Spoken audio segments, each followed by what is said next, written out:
Greetings, everybody. How you doing? All right, can you hear me? I'm not seeing my vocals coming in. There we go. All right. What's up, everybody? Welcome to another episode of the Rap Yard. We are no longer loading. We are loaded. Today we have a special guest. You may recognize her from her freestyle viral videos on TikTok, Instagram, and the like. And her music, please welcome Mandy Mayhem. Hi. Hi. I thought that was the noise my voice made when you did that. Oh, really? That would be weird. How are you? I'm great. How are you? I'm good. Just kind of having some technical difficulties. Sorry about the wait. That's Uh, okay. yeah. So looks like there's you're already in the comments. Check. What up? What up? Okay. Hey everybody. England, Iowa, California, and where else? What is this in the comments? Iowa. Yeah, we got Iowa in the house. Oh, I see. Yeah. Around the world. And I So, know Badman is from England. oh, cool. Yeah. Badman. Boop, boop. Yeah, that's what I call him too, Badman. Dope. So, you're originally from Ontario, right? Yes, Okay, Toronto. Toronto. Okay, cool. I was doing a little research on you. You lived on a boat I did. for a Yeah. while? Yeah. My parents had a 54-foot Chris Craft, which is not a very big boat. It had like 2 bunk beds that were in the galley. So there's the kitchen, and then the bunk beds were across from the kitchen. And then my parents slept in the main cabin. Mhm. And I think I was like 4 or 5 years old. Oh, you're California too, DeAndre. Yeah. Yeah, so I was there for a couple years, and then we moved on to a bigger boat. But it was wild. There To a was bigger like, boat. Wow. yeah, I had to pee like at a hole in the floor in this building next to the boat. And I was too little, so they would hold me over the hole, and I would have to hold my legs open and just like try not to pee all over myself. It was great. That's one way to potty train. Okay, Yeah. okay. That's cool. Another one of my favorite Canadian artists, which this might be kind of a hot take, is Grimes. And she kind of had a similar sort of hippie-esque Wait, upbringing. she's Canadian? Yeah, you didn't know that? I didn't know that. No, but it I makes want a lot of sense. right. I want to Yeah. say she's from Ontario somewhere too. Let me look that up. Huh. But I think she's a very talented artist. I'm not gonna speak on well, I could speak on her political relationships, but Yeah. I think she's got a Vancouver vibe to me, but let's see where okay, she's from. let's see. Born where? How about that? Vancouver. You're right. Come on. Called it. What is it She's about her that makes her so Vancouver? I'm just curious. the I've never met her in person, but it feels like there's like not very frequent showers. Ooh, I feel like that's probably accurate, That's but a Vancouver thing. It's fine, if that's what you're into. It's just more of a hippie kind of a vibe than French Toronto. hippie thing. Yeah. Yeah. Okay. Sip. Mm-mm. Right. So I've been watching your freestyles on TikTok and Instagram for a while. I think that's probably what you're most well known for. If I'm Yeah. not, yeah, is that accurate? Mm-hmm. Mm-hmm. Do people ask you to freestyle on the spot, like when you're out and about? Yes. I There bet was they. one most memorable one on the subway. I just recently moved to New York, and I was on the subway, and this guy recognized me, and he was with his daughter. And I want to say she was like 8. And he was like, "Could you freestyle for my daughter?" And he's like, "I'm a rapper, I used to like have a group back in the day, which is like everyone's story in New York. um and this is my daughter, and like we're on the way back from school, we freestyle for her." And I was like, I think that might be the hardest question anyone's ever asked me. Can you freestyle for a child? Because I have a potty mouth, so it's challenging. Not that I was like Yeah, trying to do that, but it's kind of like asking Uncle Luke to freestyle for your child. yeah. I also had a really weird Cameo request when I first got on Cameo, and it was someone like for a 6-year-old's birthday party. And I was so confused because I was like, I don't understand, because they were in Africa. And she said something like, it's, you know, it's my husband's gonna love this. And I'm like, isn't this for your daughter? Is this for your daughter? And then they're like, oh, she got one and now her cousin wants one as well. But then I saw they sent me a picture of the little girl and she was wearing like a Frozen t-shirt. So I'm pretty sure they all thought I was Elsa from like Frozen. I don't know. I don't know where that would come. It's weird. Can't Yeah. twerk because my back hurts. Yeah, Yeah. Perry Did says you that's do her it? favorite line. Huh? Did I Did do you it? do Yeah. Hell okay. yeah. Which is- Paid my $40 or whatever it was. yeah. So Yeah. cameos, were they like specific about what they wanted from you as far as like, did they want a Yeah. freestyle? Okay. Yeah, they want a freestyle for the kid's birthday. And I was like, Hey, it's your birthday. You're turning 6. I have a legendary clitoris, and so forth and so on. and someday you will too. Get, anyway, you have worked with some of my favorite people, and I didn't actually know about this until I dug a little deeper. But I did know about you working with Mark Rebele, which I love him Yeah. deeply. Yeah, Yeah, he's amazing. he is. Good human. What was so? Did you just do like the on the street? Um, I guess collaboration with him, or did you actually like go? Whoa! Sorry. Sorry. I thought I hit a button. oh, All oh. kinds of sound bites here. Daniel. So anyway, Oh, shit. yeah. What a bomba clot. But was it just kind of a spontaneous thing, or?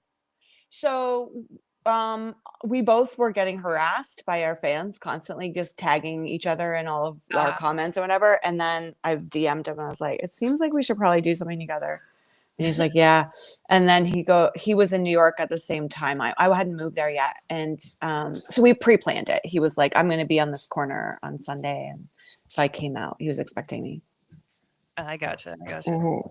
So I mean, but the whole like the music part of it that y'all did, that was kind of on the fly, right? Oh yeah, totally. He just made a beat and then I was like, I had just come from recording Legendary, so it was on my mind. So I like took bits and pieces of that song and did it with him.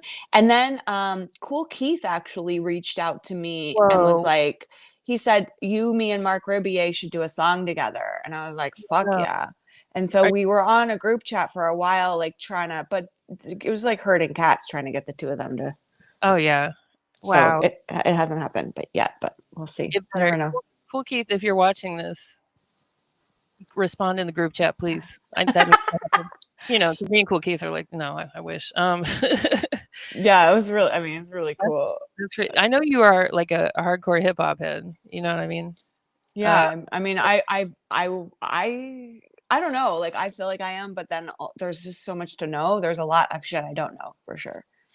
Well, one thing I like to say in doing this podcast, especially, is like we don't do gatekeeping around here because so many people are like, you can be, you know, like a boom bap, you know, 90s kid, all about New York, you know, backpack era type rap, and think that just because somebody doesn't know this particular person, that means they don't know anything about hip hop. I hear that a lot. Yeah. And it's like if you were in another generation on the other end of the country, you know, the South, the West Coast, you know, Midwest, you're not going to know there's too much. There's too much. So it's impossible. Yeah. And this has helped because I'm learning a lot about different cities when I get to go. I haven't done a lot of performances in other cities, but when I do go, I'm learning so much about the local culture. I was just in New Orleans this past weekend. Yeah. And we went to a record store, Peaches Records, which was like so cool. It's been around since 1975. We did a little open mic there. And Mama Peaches was like telling us what records to get. So we haven't listened to them yet, but we got some really cool records, like local music, and just there's so much special hip hop, like special fusion related to the environment where the kids come up in. So I'm looking forward to listening to more of it. I wasn't there long enough to like go see shows, unfortunately, but see, I wish I would have known because I'm in Louisiana. Stop it right now. Yeah. Yeah. Oh, and I was in New Orleans this past March and we did a showcase there. And did a little documentary on the music scene there, but I love New Orleans. So wow. I'm like Okay. 4 hours from there, so it wouldn't. I mean, but I would for you. I would have gotten in my car and driven there. Man, you know what? The plan is to go back. So Yes. let's do that. Do another showcase and we'll go back and Yes. Oh perform. hell yeah! I'm Yeah. all about that. Yeah, definitely. We'll talk. Okay. I saw also that your newest release that is unreleased, that Yeah. you're working on currently. You're working with Keith Shock Lee, right? Yeah. Yeah. That's wild. Wow. Yeah. I see. That's why I know that you're like into hip hop because you've had not trying to name drop for you, I guess, but Fat Lip of the Far Side Yeah. supporting you, and Yeah. that's wow. Yeah. He was like, he's an OG supporter. Like back when I was doing hip hop karaoke, we met in Toronto Uh huh. and um, hung out a little bit there. And then he told Delicious Final, his record label, about me. This was like 2013, 2012. Yeah. Um, and they brought me out to do a show with them at the Roxy for their, I think it was their 25th anniversary of Wow. Bazaar Ride. Yeah. And so I went out, I did this show, and it was really the beginning of a lot of things because I did the show and a lot of, let's just say the Far Side they like to fight. So there was like half of them that were like really upset about my existence, and the other half thought it was the best thing Oh, ever. wow. And like that's how I affect people. It's like either this is the greatest thing I've ever seen or this needs to stop immediately. And that's what happened at the Roxy. And I was hosting this show and they had all these performers and I was coming out and like really nervous. I was like mispronouncing everyone's names and Ooh, ooh, yeah. it was a shit show. And I was performing all these covers in between and like seeing me do a cover of Onyx or Public Enemy or Jay-Z like is like disturbing to people because well, do I have to explain it? Yeah, yeah. You know, but in the first case, You're brave. hip hop doesn't, no one covers it. Firstly, let's just start there. No Okay, one there. covers Yeah. hip hop. It's changing, but for a long time it was like sacrilege, particularly if you're an MC. You're not going to come out and do someone else's song. That's like Yeah. biting, right? Yeah. Yeah. It's biting or whatever. I mean, even Jay, like he says, I say a big verse. I'm just bigging up my brother. I'm big enough to do it. Mm. I'm not, plus I'm bigging up my borough. I'm not thorough, whatever the line is. But like, he's like, obviously someone was giving him shit for saying a Biggie line in one of his Mm-hmm. prior tracks. So he has to come back and respond to that. And then I'm just like, I'm going to, Yeah. I cover everything. And Did you cover so that particular song? that That Jay Jay-Z song, song? Yeah. no, I should though. I should. Yeah. That's from Blueprint 3, Gift and the Curse. I know my Jay-Z, you know, I want to talk That's about good. That hip covers. hop heads. Yeah. Yeah. I'm not a big Jay-Z fan, but I don't want to. I don't want to. I don't want to Fight. fight. I'm Yeah. sorry. It's okay. I'll save that for the last 20 minutes. Okay. Let me make some notes. No. Yeah. But yeah, that's you're brave. That takes a lot of balls, honestly. Yeah. So does being a woman hosting a rap Mm, podcast. Oh well, gosh, thank you. I mean, it's it is what it is. This is what I love. So, but I appreciate that. Thank you. Yeah. But yeah, just it's kind of like the whole scene in 8 Mile. Getting up in front of an audience that they kind of have these preconceived notions about you, and you do it anyway, and you're probably going to screw up a little bit because it's your first time doing it. Yeah. Whew, yeah. Yeah. They were screaming at me. Actually, one guy kept coming out and taking the mic away. Oof. And then like they would like relegate me to the green room and then Fat Lip would come back and give me the mic. Fat Lip kicked the DJ out because the DJ refused to play for me. Oof. Yeah, it was real bad. That's almost worse than the scene from 8 Mile. Yeah, it was really bad.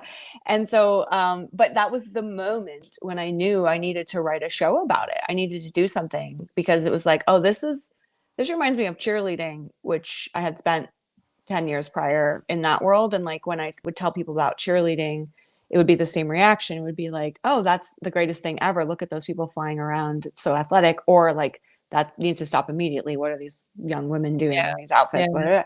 You know, so I was like, there's something here. So I wrote our TV show about it. That's when I wrote my show. But to your point about going out in front of an audience, I don't know if you tracked down this story about the Wu-Tang show that I rapped at. No, I just saw Sure about them that. this summer too. Did Uh, you? yeah, that was supposedly their last tour of the U.S. So what Mm. happened there? So Fat Lip was DJing. I want to say this was like 2016 or 2017. And they were in I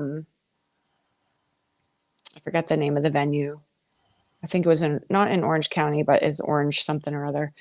Anyway, they were playing there, and Philip was opening for them, and this was a really big deal for him because he'd never met RZA, and RZA Okay, was, a hero of his. So much so that he named his firstborn son RZA. right. And RZA was there to meet RZA, and he was like, I think 19 at the time. So we're all there, and Philip's DJing, and he's using my computer, and he Okay. doesn't plug it in, and he's playing, and then the battery died because it was like Oh, an old laptop.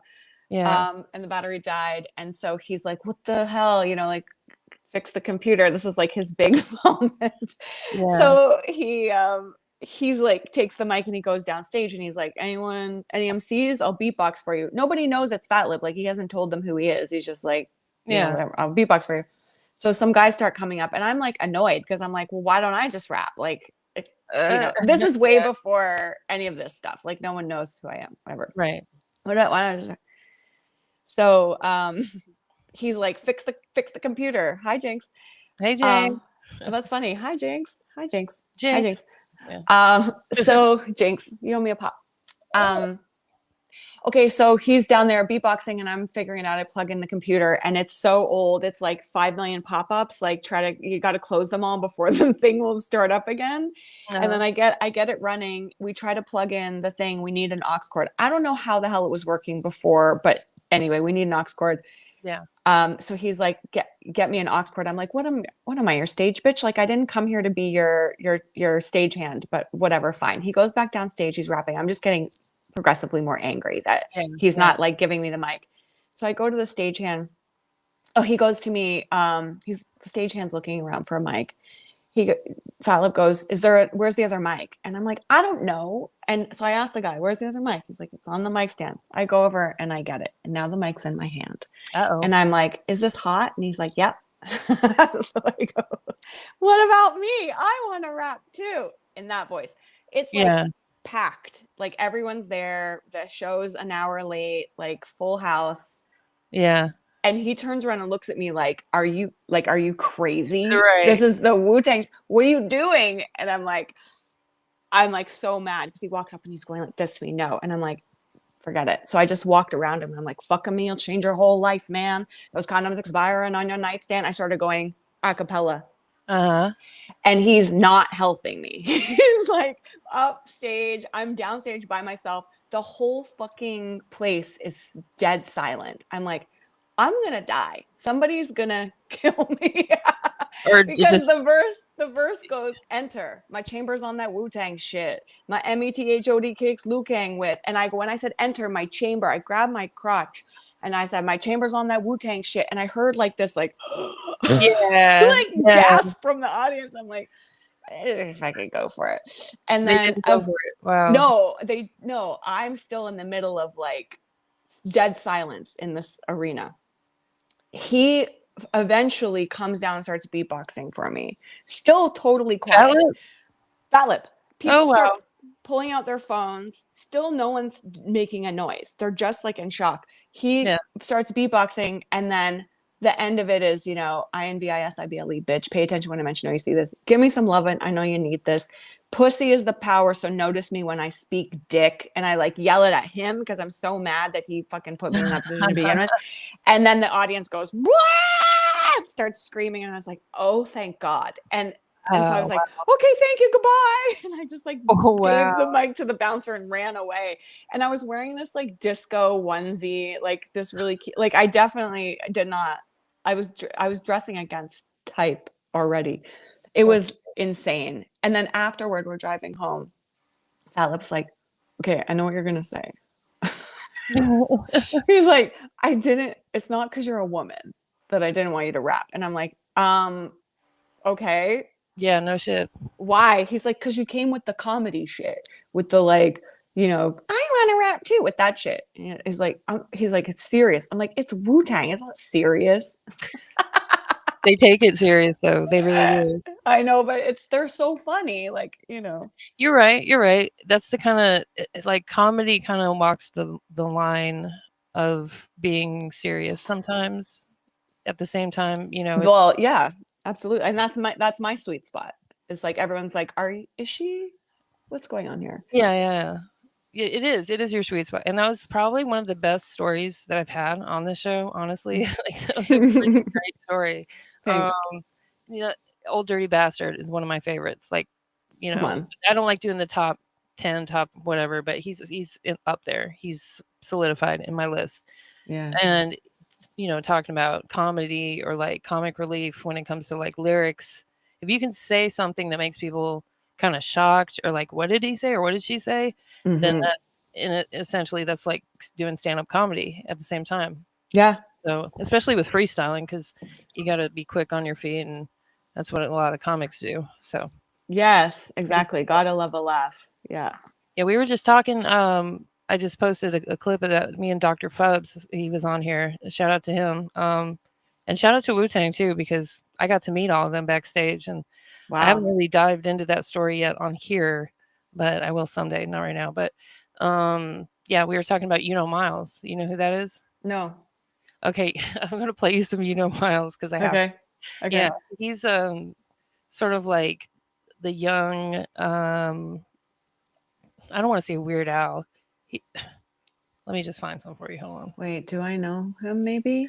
Does he do videos in like the forest?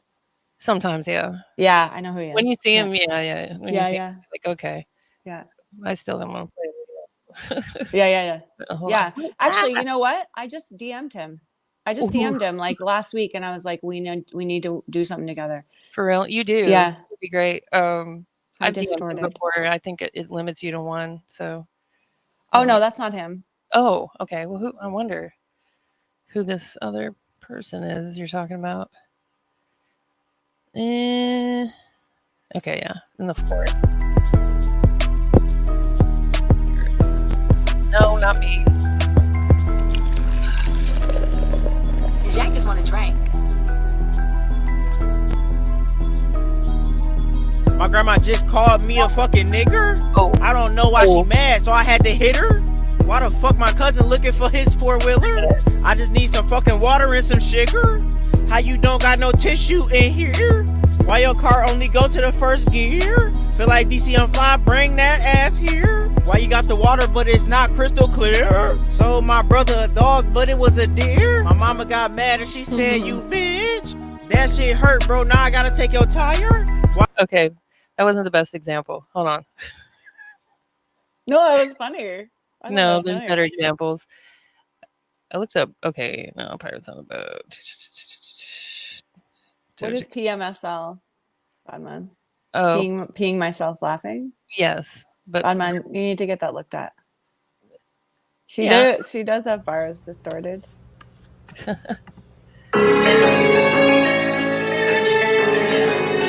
reaction. Oh, There's is a the reaction. reaction? Miles.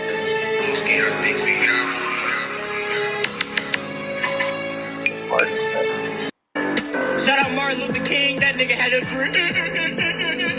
Fuck do you mean? That nigga had a drink. Martin Luther King. Hey, Martin Luther King, shout out to Big Bro. If it wasn't for Big Bro, I wouldn't be rapping though. Okay. Okay, The one- that's great. Dope. That's enough. Yeah. Okay. I'll check I it got out. Yeah. So, anyway. Anyway, talking about comedy rap. Yeah. There's a lot of people. I get criticized for what I talk about, and I mean I get criticized for everything, but it's like so many of my favorite rappers, like Ludacris. Oh, yeah. Ludacris is such a comedic element to his work, and Eminem, particularly when he first started. Drake was quite funny when he first started. He's not anymore, but he used to be really funny. Yeah. I think personally that's what's going on with him. Like I think that's why he's not in a good place. Like he kind of lost his sense of humor. Oh, yeah. But I get it. Like people, I keep forgetting. keep forgetting that I'm funny, that like that's really the main thing. And then when I run into people in the street and they say hello, or even in the DMs, like it's just very consistently like, you're so funny. It makes me happy, and I'm like, I'm serious, but I know that it's funny. Like when I go back and watch myself, I'm like, oh, she's funny. But like you weren't aware of it at the time. No, it feels like a different person to me. Like I watch it and I'm like, oh fuck. Oh my God. Sometimes I'm just like, oh God. When you freestyle and stuff, do you kind of like black out? Like, oh yeah. Really? Yeah. Not always. When it's good, there's no thought happening. Really? It's just kind of flowing through you. That's interesting. I think I've heard other people say that, what's that guy? There's a guy that is kind of known for freestyling on YouTube and stuff. Like he's the one that stands on the street. It's like he'll see a person wearing a blue shirt, like da-da-da, blue shirt, this, that. His name escapes me, but yeah. White guy? The white guy? Yeah, with the beard. Yeah. Shoot. Yeah, I know who he is, but it's right on the tip of my brain. Yeah, but and that's kind of what I was talking about with Dr. Pubs too. It's just like it's almost like it kind of is just like a higher power. I've talked about this with a lot of artists. When it gets to be that good, it's like you're not even operating in your own brain. It's like something reaching through you. Do you ever feel like that, like when you're writing too, or do you? Oh, definitely. Yeah. More so when I'm writing than when I'm freestyling, because freestyling is like a newer skill. There's different freestyles, right? There's freestyles where you're doing your own words over someone else's beat, and that's considered a freestyle. It can be written, like it can be still written. Whereas like off the dome freestyle, that's still a newer skill for me. And like Badman, who's in my chat, he's in most of my TikTok live streams. So he's seen the evolution. It's probably been a year now that I've been like freestyling. And, most freestyles at some point I'm going to talk about my butthole or toe hair or something that like, just like I keep going back to that. It's not how I want to rap. Like I don't write about my toe hair or my butthole. But it's like elementary, right? It's like that level of brain power. And then as you grow up, you become adolescent, then you become, master, whatever. It's like you're growing. That's what I see happening. I can feel myself moving into other levels the more I do it. Okay. But my writing I've been doing that for a really long time. Right. Like 20, maybe almost 30 years, or maybe for sure more of poetry, but like specifically writing in the style of like rap. I think I wrote my first spoken word. I used to do spoken word in 2000. Oh, really? Oh, cool. I started doing the poetry slams, and I wrote my first piece after watching 8 Mile. And it was about hip hop. Okay. You still remember it? Okay. I was going to say, am I at liberty to take pot shots? But that's a spoken word piece that is a diss track to Eminem. Yeah. That was later. That one came later. Not an Eminem fan? Not an Eminem fan? Or was it just kind of like a challenge type thing? No, it was I think you have to be someone's fan to write a diss track toward them. Okay. It's, to criticize anything, you have to be a fan of the art form or a fan of the person or like just a blocked artist. But I think in that case with him, it was that I loved him so much. I was like such a fan. And then I finally one day heard what he was saying. And I was like, okay, I don't think this is funny anymore. It's not funny anymore. Like, I get it. I understand that it's like an alter ego situation, which now he's very, very clear about, which before it was like a little blurry. Yes. Yeah. So now it's a little more palatable and maybe like a little bit of an excuse. Yeah. But the stench of estrogen and beating women and shit is just like, dude, man, fucking find someone else to talk about. Don't play with Marshall. I know. I hear you. But on YouTube or anything, is it this poetry? Yeah, it is. Yeah. Uh-oh. It's shady. It's like Shady XV Cypher. It was after that came out. Okay.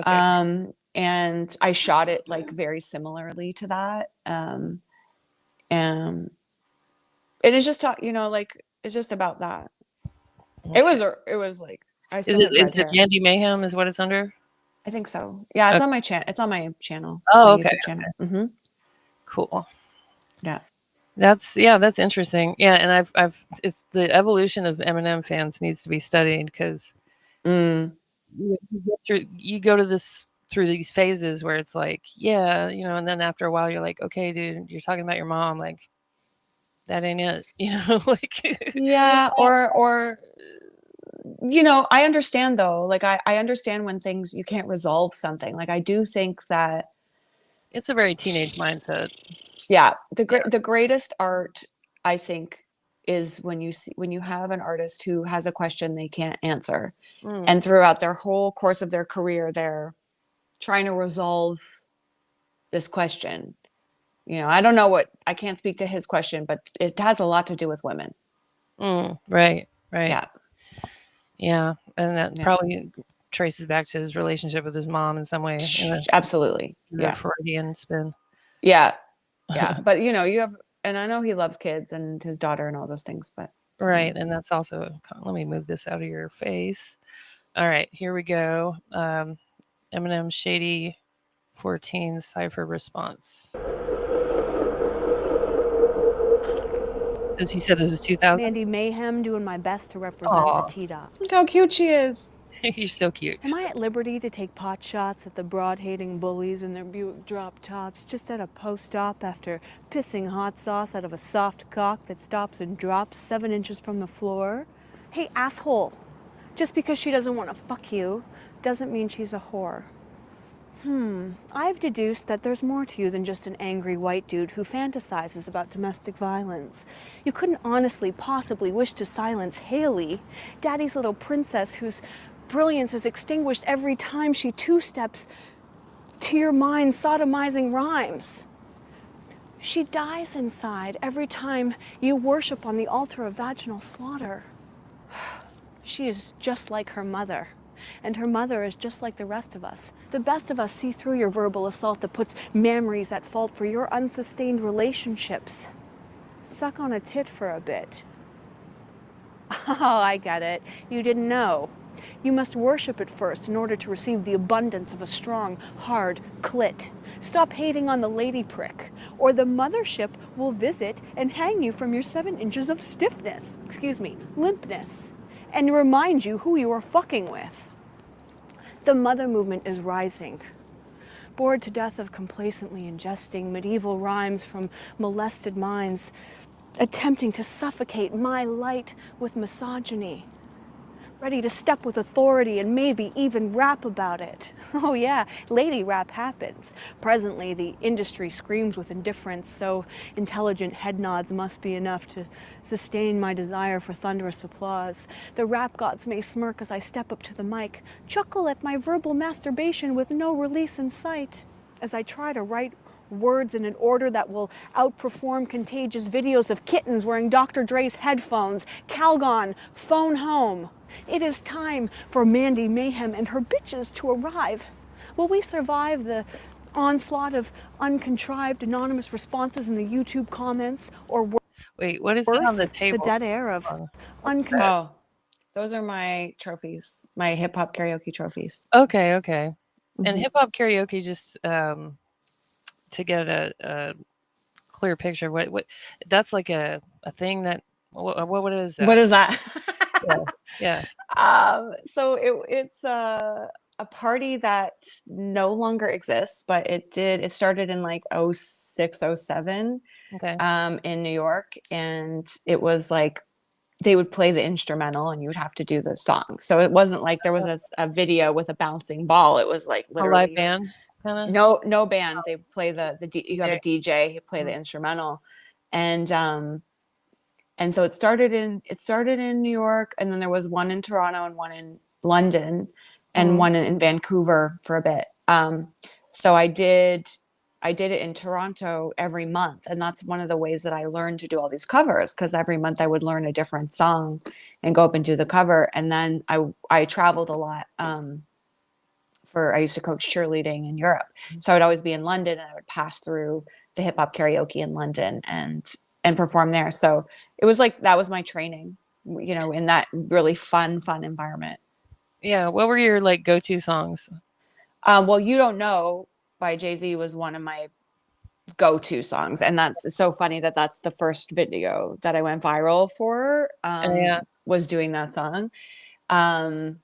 I love EPMD, so if they ever had that, I would do Gold Digger. Nice. Or Rampage is like one of my favorite LL verses. Oh, I mean, except now with this latest album. Yeah. So good. Yeah, I'm tons of stuff, but yeah, those are my two main. Awesome. All right, let's play some more of this. Contrived anonymous responses in the YouTube comments, or worse, the dead air of no one cares. I only ever wanted to be up there with the music. Now missed opportunities have turned to bruises and pushed me way past use it or lose it. That voice in my head that used to wake me up with singing in bed now screams obscenities while I twitch with regret. But hey, don't turn the house lights up just yet. Enter the hip-hop suffragette. My maidenhood may be fading, but my wisdom has no expiration date. So I've shown up at the motherfucking party late. I may be tardy, but now I'm the mother you wish you could fuck at the party. So here we are, Rabbit, me, and Rap, at the after hours, and I'm calling you out, the caretaker who failed to pay attention to the authentic preservation of Rap's dignity. You threw away the key, and now you've lit a fire in me that no cockamamie rap speak from a cock and ball mouthpiece shall ever quite relieve.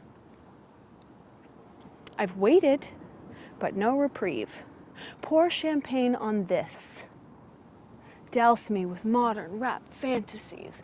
Tie me up and shoot holes in my pussy. Reduce me to a Nicki Minaj wannabe with a white face selling lip paste with my metaphors and similes. Rap, translated, is, you'll never understand me. Fact, hip-hop is the motherland of the lyrical vigilante. Do you think I don't wish I could work this out with therapy? Take a pottery class and make my rage sedentary? Parody S&P's melody shotgun in my husband's Jeep Cherokee? Mandy Mayhem, the ordained one, and I preach through rap. No more shrouding and clowning and holding shit back, 'cause anything you can do, I can do that too. Like speak legitimate, compete a little bit, secrete effeminate's physique, irrelevant the freaks will celebrate mystique. I'll delicately tweak your lollipop one peep, your celibate technique's the ultimate. Unique baccalaureate, thesis approximate. I think I'm the boss of this.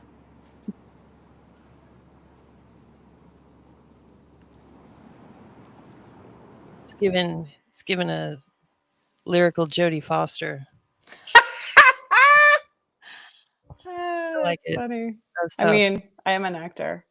Yeah, I know. What's up? Wow, it's really like moving to watch that actually. Yeah.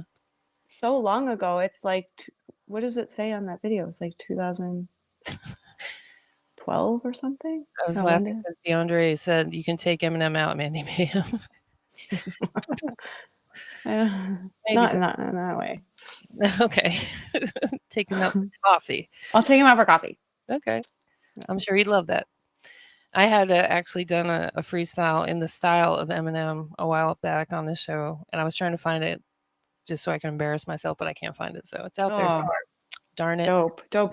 Not really. It was pretty bad. I mean, there's some cringy moments in there for sure, but it's so interesting to see that because it's the same, talk about the same questions that you're trying to answer, the same things that I'm saying there are the same things that I'm saying now. It's just I'm saying them in a different way. It's Yeah. like, I only ever wanted to be up there with the music. Yeah. And like you can reduce me to a modern rap fantasy, tie me up and shoot holes in my pussy, reduce me to a Nicki Minaj wannabe with a white face selling lip paste with my metaphors and similes. Like, it's like, okay, I'll play this game that you want. I can sell lipstick and like do the pussy grabbing and whatever, is that what you want from me? Is that how I'm going to get your attention? Cool. I'll play that game. And that's what I'm doing. I'm playing that game until I'm not anymore. I gotcha.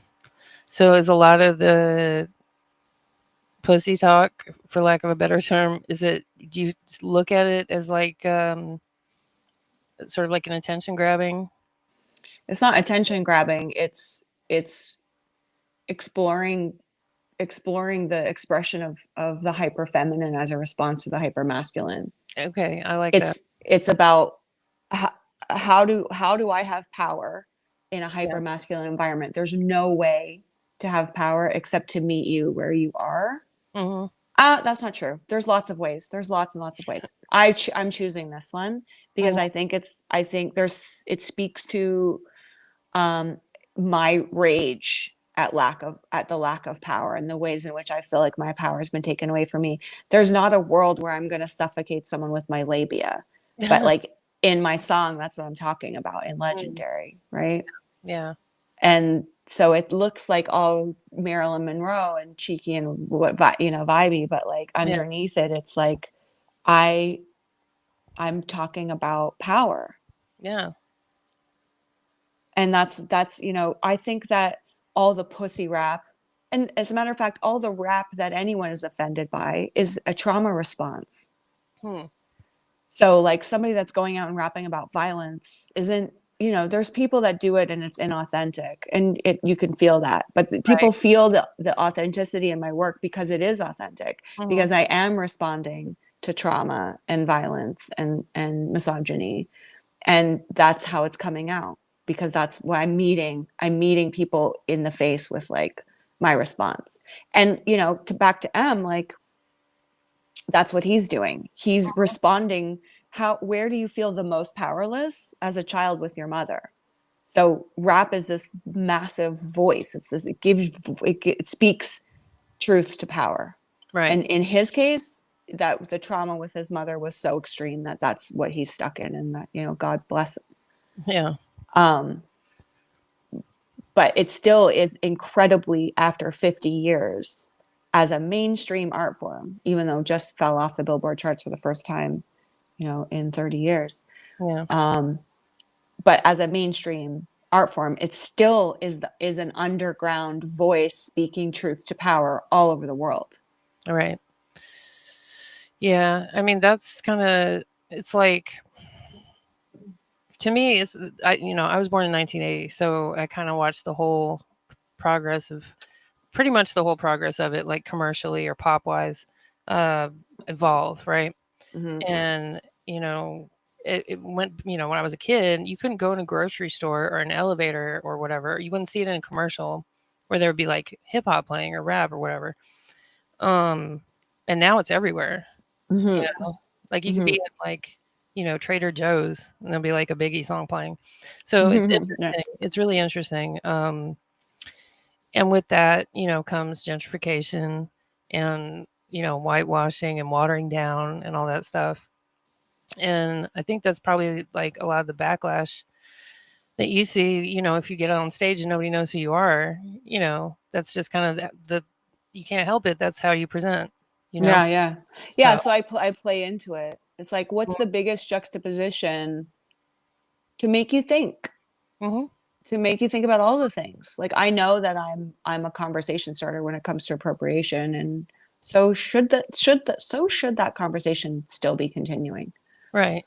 But you're still being authentically yourself, and that's the big difference, I think, because a lot of people that don't necessarily belong get into it in different, roles or whatever, and you can tell that they're just in it for the money or whatever. Yeah, I think well, my understanding of appropriation is stealing something from someone that and taking credit for it. I don't think that I'm taking credit for Jay-Z's track. I'm not trying to pretend I'm Queen Latifah. But at the same time, and I know that I'm bringing it to other audiences. Like, I definitely have proof of that in my audience, people that weren't hip hop fans that now are, that are doing research and know songs that they would never have known, discovering more rap music, understanding different sides of it and why it speaks to me, and like blah, blah, blah. So there's a lot of that beautiful stuff going on, and a lot of conversations happening. But I think, when it can become problematic now, is just I don't, and you know, I don't know if this is the case with artists in general, but like it just behooves you to honor those who came before you and respect those who came before you. And it makes you a better artist to understand why the thing that you're doing now that's effective is effective and where it came from. Right. You know, like I know different styles of rap. I understand why that guy we were just watching is not really on any kind of beat at all. It's, and you know where that comes from? Jazz, actually. That's, you want to take it as far back as you possibly can to understand that originally Black music in America was a form of protest and a form of communication between people that were so oppressed that they couldn't even communicate with each other, enslaved, not oppressed, enslaved, couldn't communicate with each other, using drum beats and music in order to relay information in order to escape and save each other's lives. Right. So, and that's still a big part of hip hop for me growing up, was decoding the information that was in those songs, trying to understand the language and learn the language of a culture that wasn't mine. However, in the specific is the universal. So as I studied that art form growing up, I learned what resonated with me as a young girl growing up in poverty. I was pregnant at 15, had my child young. I was living on my pregnant at 16, had my son at 17, but I moved out when I was 15. So I was on my own, navigating all kinds of crazy shit. And that spoke to me. The rebel force is strong in me. Yeah, like the underdog, Yeah, voice of the underdog. yeah. So I hear that. I look the way I look, and that's nothing I can do about that except play into it more heavily, in order to find some fucking humor in this ride. Yeah, because that's sometimes that's all what they say, laugh to keep from crying kind of thing. Yeah. Yeah, but you've been Cool Keith, Keith Shockley, Fat Lip, like you're solidified, you're stamped. So yeah, and in my new album, I have Chuck D on one of my songs, so I feel like forget it. Yeah, that was. I don't think. Yeah, my first album I ever bought. Sorry, first two albums I ever bought is Sam Goody, and I've said this a million times, but was it takes a nation of millions to buy groceries. To buy groceries. It does. To screw in a light bulb. Yeah, and Sex Packets by Digital Underground. Oh, I love that album. That was one of my first tapes too. Right. So, that's crazy. That's huge. Yeah, huge. I always say I never knew there was a power to fight until I heard that song. And I was like, oh yeah, I don't know who the power is, but I don't like them. They sound mean.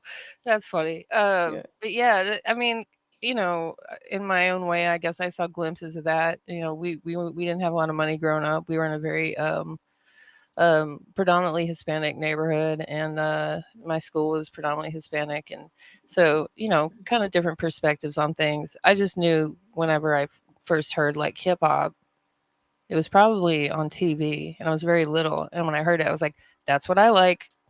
And I didn't, I didn't know any different. I just knew what I liked. I was born in 75, so a little ahead of you, but same idea. I think I remember hearing The Message, like the being the first kind of song that really was like, I like this one. Yeah. Yeah. And then of course Jazzy Jeff, Fresh Prince. Yeah. Right. Did you ever used to watch did they have the Jukebox Network up there? Mm-mm. Okay. It was like a 900 number you'd call and pay to pick like what video they play next. So. Oh, fun. Yeah. So of course it was always 2 Live Crew. Top of the list because they had the raunchiest videos. But yeah. So I used to watch that a lot when I was like 4, 3. This is a lot too Live Crew, which is great for a 4-year-old. Yeah. Rebel music, that you don't know like what it means necessarily, but that's what resonates. That's what I'm saying. In the specific is the universal. There's something about that, like that's fight the power in a different way. Right. And so the singles that you've been like teasing, I'm gonna pull this up. Is this one of them? That one's out already. That's Never Too Late. Yeah. The one that I'm teasing, it's me in front of in a pond. Okay, let's find There's a little beaver in the pond I'm standing in. Is it further back? Yeah, it's down a little bit. Oh, okay. Where is it? Oh my Oh, god. There it is. There What? she is. This one? Yeah. Okay. That beaver trap, you want that beaver trap? I got that beaver trap, you want that beaver trap? You wanna crawl into my cockpit, ride my chariot, slide your pickle up in my flesh and wish just a chip. I'm feeling fearless, like Taylor Swift at midnight. I got that pink fluorescent flashlight, causing a kerfuffle all up in your inside. Seeming getting competitive, starting a sperm fight. That beaver. Someone in the comments said, "What Marilyn Monroe was singing to JFK on his birthday." Yeah. Yeah. Oh, you got Restyle Revamp. You know who that is? She liked to. She's dope. She's in New Orleans. Oh, dope. Yeah, she's a I guess manager promoter out there. She's the one to know in New Orleans. Oh shit. Yeah. We definitely need to talk about that New Orleans stuff. But yeah, it's like that's Shock Lee on the beat, right? Mm-hmm. Yeah, yeah. What's so interesting when he made that? So that original freestyle I wrote to another song. Okay. And it's a freestyle on another beat. And then I recorded it to that beat, and he took my vocals and wrapped a new beat around it. Wow. And when he came back with the beat, the new one, I was like, this sounds like West Coast shit.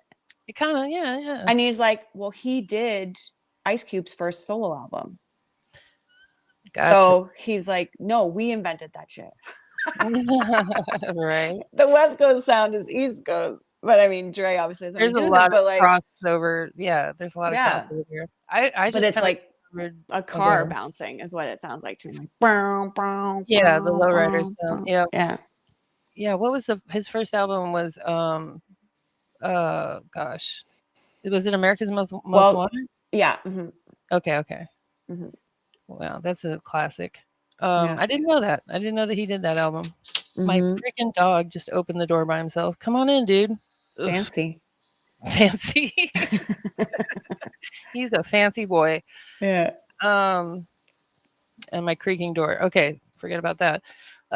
So this single is going to be part of an album that you're releasing sometime in the future.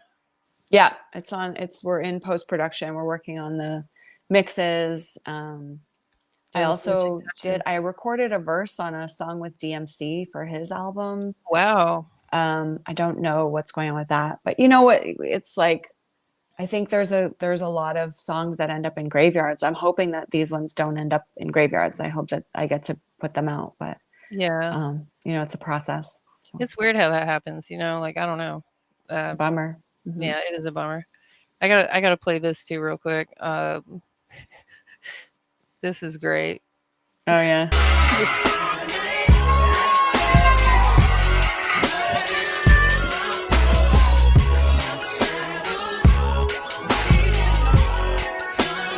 Thank you so much.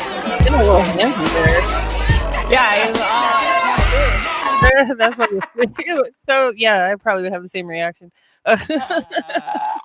What was going on there? Did you just run into him or?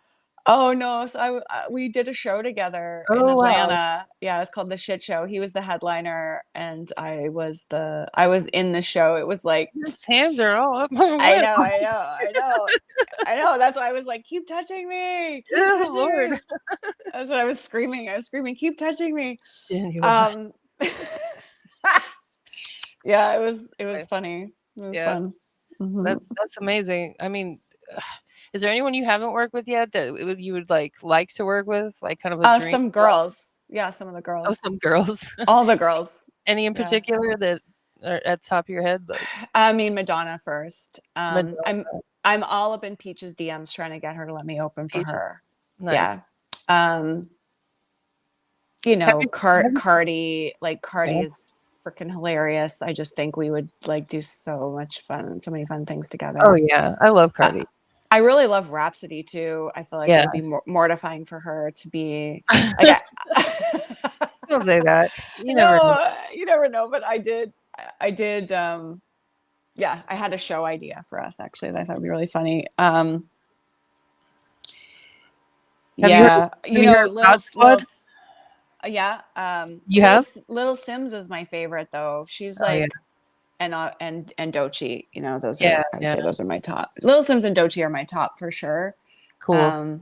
But Cardi's so funny. I think she'd be fun. I Obviously, think she'd be Nikki's all about amazing. that. Yeah. Queen Latifah, like anyone, you know what I mean? Like any female MC, I'm into it. Like I have so much respect for how challenging it is, and Yeah.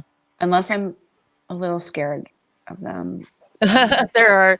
There's really only a couple artists that I would have them on the show, but I'm a little intimidated by them at the same time.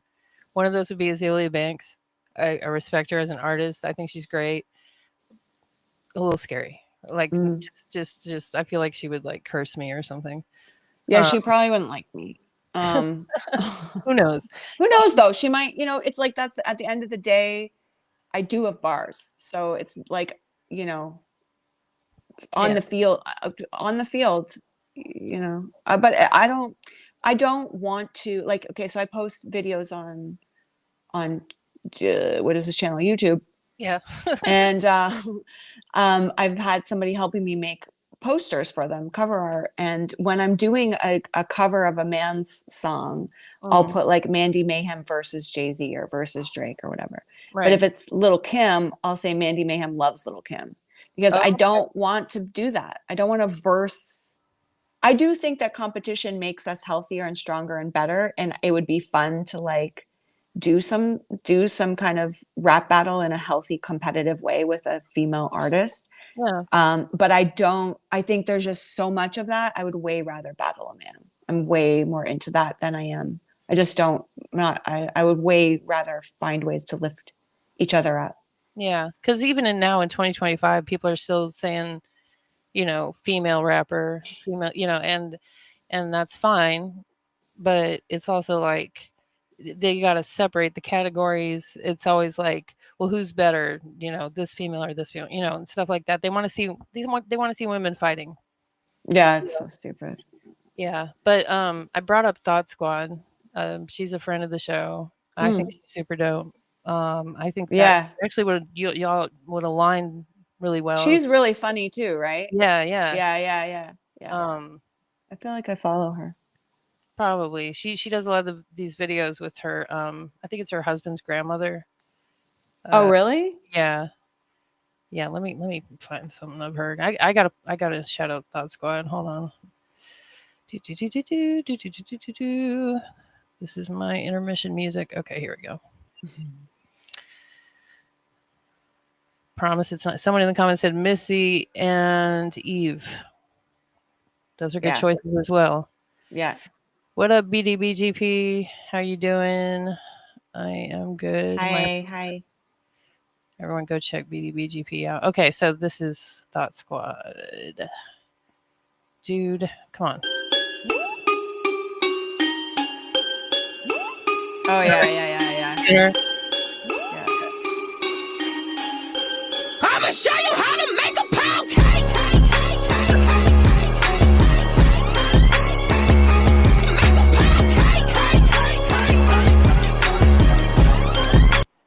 Yeah. Hell yeah. She's super hard. So, you are open to collabs. Well, oh yeah. Yeah. I'm in LA for a few weeks.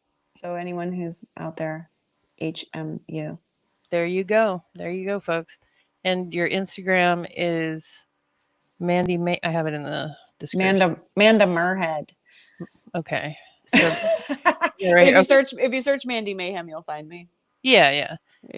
But it's Instagram.com/Manda MURHEAD. And I put the links to everything in the description. But yeah, so the album's coming out at some point in the near future. Yeah. Okay. I'm working on a Thanksgiving song. Oh, nice. Right now, yeah. About stuffing. I was just gonna say that. I was like, I hope there's a stuffing reference. Yes. Yeah. Okay, Yeah. Good. Yeah. Cranberry sauce. Hopefully we can get that out ASAP. Yeah. You can do it. Yeah. I'm actually like being mentored by Al DeBarge. What? Yeah. That's crazy. It's funny. We connected on Instagram, and then like when I was still living out here, we had dinner and we were chatting, and like I've been kind of asking him for help here and there, and just like, how do you write a melody? Like I feel like my melodies are weak, you know, even though I'm rapping, I still want to I like melodic stuff and I sing and whatever too. So you know, at some point he helped me get out here. He supported my trip out here, and Nice. at some point we're going to sit down, listen to the album, and talk about. While you're there, Yeah, tell him I said hello. I will. Thanks. And thanks for changing the face of music. Oh, right. Yeah, that part. Yeah. Well, unless you got anything else, I think we're good to go. Yeah, I appreciate appreciate you coming on. Can you do me one favor before we go? anything. Could you? Oh, wow. Could you just do a little DJ drop? You know, this is Mandy Mayhem. You're listening to Rap Yard Podcast. Yeah. Okay, whenever you're ready. This is Mandy Mayhem, and you're listening to Rap Yard Podcast. Boyka. All right, folks. Thanks for watching.